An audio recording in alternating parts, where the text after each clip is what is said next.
ശബരിമലയിലെ സ്വർണ്ണക്കൊള്ളയിൽ തിരുവിതാംകൂർ ദേവസ്വം ബോർഡിന് കൈകഴുകാനാവില്ല. ഉദ്യോഗസ്ഥരുടെ മാത്രം ഉത്തരവാദിത്തം എന്ന് പറഞ്ഞ് ഒഴിയുമ്പോഴാണ് ദേവസ്വം ബോർഡ് പ്രസിഡന്റിനെ ഹൈക്കോടതി കൈയോടെ പിടികൂടിയത്. സ്വർണ്ണപ്പാളികൾ കൊടുത്തുവിട്ടത് PS പ്രശാന്തിന്റെ ഇടപെടലിലാണെന്ന പരാമർശത്തിന് ശേഷം എല്ലാ ദിവസവും അന്വേഷണത്തെ സ്വാഗതം ചെയ്യുന്ന ജോലിയാണ് അദ്ദേഹത്തിന്. 2019 നടന്ന സ്വർണ്ണക്കൊള്ളയ്ക്ക് ഇപ്പോഴത്തെ ദേവസ്വം ബോർഡും ഇപ്പോഴത്തെ ദേവസ്വം വകുപ്പ് മന്ത്രിയും രാജിവെക്കണമെന്ന് പറയുന്നത് വിചിത്രവാദമല്ലേ? പാകപ്പിഴകൾ ഉണ്ടായിട്ടുണ്ട്, അത് സമ്മതിക്കുകയും ചെയ്യുന്നു, ഇല്ലെന്ന് പറയുന്നില്ല.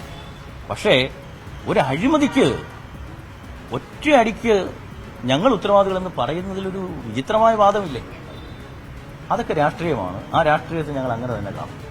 ഉണ്ണികൃഷ്ണൻ പോറ്റിയുമായി ഒരു ബന്ധവുമില്ല. തിരുവിതാംകൂർ ദേവസ്വം ബോർഡിൽ ഭരണ തലപ്പത്തുള്ളവർക്കും മുൻപ് തലപ്പത്തുണ്ടായിരുന്നവർക്കും പറയാൻ ഇതേ ഉള്ളൂ.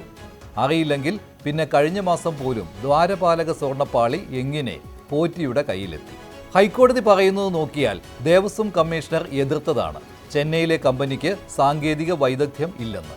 പിന്നെ തിരുത്തിയതിന് കാരണം Thiruvithamkoor Devaswom board president PS Prashanth നൽകിയ നിർദ്ദേശം. ഹൈക്കോടതി തെറ്റിദ്ധരിച്ചതാണെന്ന് പ്രശാന്ത്. ഹൈക്കോടതി ഇടപെട്ടതുകൊണ്ട് മാത്രമാണ് ഇപ്പോഴത്തെ അന്വേഷണമെങ്കിലും സാധ്യമായതെന്നത് മറന്നാണ് പ്രശാന്തിന്റെ ഈ വിശദീകരണം. എന്താണോ ഞങ്ങളുടെ അഭിപ്രായമായി പറയാനുള്ളത് സ്റ്റാൻഡിംഗ് കൗൺസിലിനോട് പറഞ്ഞിട്ടുണ്ട്. സ്റ്റാൻഡിംഗ് കൗൺസിൽ അത് കോടതിയെ അറിയിച്ചിട്ടുണ്ട്. കോടതി നിർദ്ദേശപ്രകാരമുള്ള കാര്യങ്ങൾ ഞങ്ങൾ അനുസരിക്കും. പോറ്റയ്ക്ക് പിന്നാലെ മുരാരി ബാബു കൂടി അകത്തായി. ഇനിയും ഉദ്യോഗസ്ഥർ പ്രത്യേക അന്വേഷണ സംഘത്തിന്റെ പട്ടികയിലുണ്ട്. സ്വർണം ചെമ്പാക്കിയതിന് ഉത്തരം പറയേണ്ടവർ. അതിനൊപ്പം തിരുവിതാംകൂർ ദേവസ്വം ബോർഡ് പ്രസിഡന്റ് ഇല്ല എന്ന് പറഞ്ഞാൽ വിശ്വസിക്കാൻ പ്രയാസം.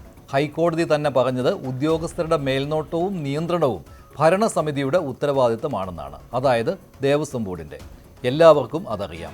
സമ്മതിച്ചാൽ പക്ഷേ സ്വയം പ്രതിയാകുന്നതിന് തുല്യമാകും. 2019 മുതൽ ഇപ്പോൾ വരെയുള്ള ശബരിമലയിലെ സ്വർണ്ണമോഷണമാണ് അന്വേഷിച്ചു തുടങ്ങിയതെങ്കിലും കഴിഞ്ഞ ദിവസം വരെ 2019 ഇടപാടാണ് പ്രശ്നമായത്. എൻ്റെ കാലത്ത് എല്ലാം ശരിയാണെന്ന് PS പ്രശാന്തിന് പറഞ്ഞു നിൽക്കാമായിരുന്നു. കോടതി ഇടപെട്ടതോടെ അതും പോയി. കോടതിയെയോ സ്പെഷ്യൽ കമ്മീഷണറെയോ അറിയിക്കാതെ എന്തിന് സ്വർണ്ണപ്പാളികൾ കടത്തി? മറുപടി നൽകിയേ തീരൂ. ഉദ്യോഗസ്ഥരെ മാത്രം പ്രതിക്കൂട്ടിലാക്കി രക്ഷപ്പെടാവുന്ന കാര്യമല്ല ഇത്. അന്വേഷണം കേരളവും കടന്ന് കർണാടകത്തിൽ എത്തിയിട്ടുണ്ട്. അതൊക്കെ പോറ്റിയുമായി ഇടപാട് നടത്തിയവരെ കുറിച്ചുള്ളതാണ്. സ്വർണം പൂശാൻ പോറ്റിയുടെ ഇടപാടിൽ സ്വർണം നൽകിയവർ, അവരെ അല്ല വേണ്ടത്. പുറത്തു വരേണ്ടത് ഉണ്ണികൃഷ്ണൻ പോറ്റിക്ക് ശബരിമലയിൽ തോന്നിയ പോലെ കാണിക്കാനും ടെൻഡർ പോലുമില്ലാതെ ഇടപാടുകൾ നടത്താനും അവസരം കൊടുത്തവരെയാണ്.